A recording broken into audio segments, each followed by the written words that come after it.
Hello साथीहरू, welcome छ मेरो मिनी ब्लगमा। हजुरहरू सन्चै हुन्छ होला, म पनि सन्चै छु। आज मेरो काम भनेको चाहिँ कपडा धुने।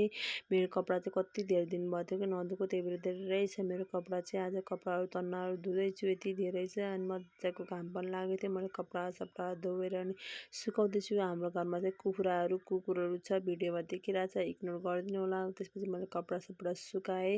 कपडा सपडा सुकाएपछि त पानी कति ठुलो पऱ्यो, पुरै भिज्यो कपडाभरि। म चाहिँ पानी पऱ्यो त्यही सुतेर पनि उठिसकेँ। म चाहिँ खेती जानलाई रेडी भएँ।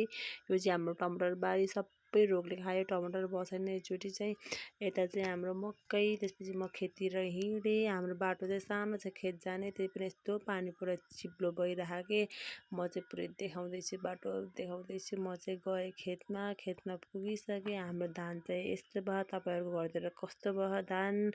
हाम्रो त यस्तै छ। मलाई चाहिँ तामाको तरकारी एकदम खानु मन थियो। हाम्रो बाँसमारको म ठ्याक्क तामा भेटाएँ, त्यो तामासामा टिपेँ। यति धेरै देखिरहेको तर थोरै बोके लगायो, त्यही पनि हाम्रो जानलाई पुगिहाल्छ। मैले घरतिर लागेँ। म यहाँ खेतदेखि चाहिँ मैले घर टपमा छ कि हाम्रो देखाइरहेको चाहिँ माथि छ भनेर म चाहिँ घर आएर नै हजारीको बेर्ना राख्दैछु। यो तिहार अलिक पछि छ नि त, त्यही भएर मैले अहिले राख्दैछु बेर्ना।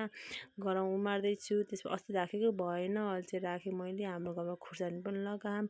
अनि मैले साँझको लागि खाना पकाउनलाई सिमी टिप्न गएँ। सिमी टिपिसकेँ। त्यसपछि हाम्रो अदुवा पनि लगाएँ, कति धेरै अदुवा पनि छ। सिमी टिपेर म आएँ घर। आजको लागि यति, लाइक कमेन्ट गरिदिनु होला। बाई साथी।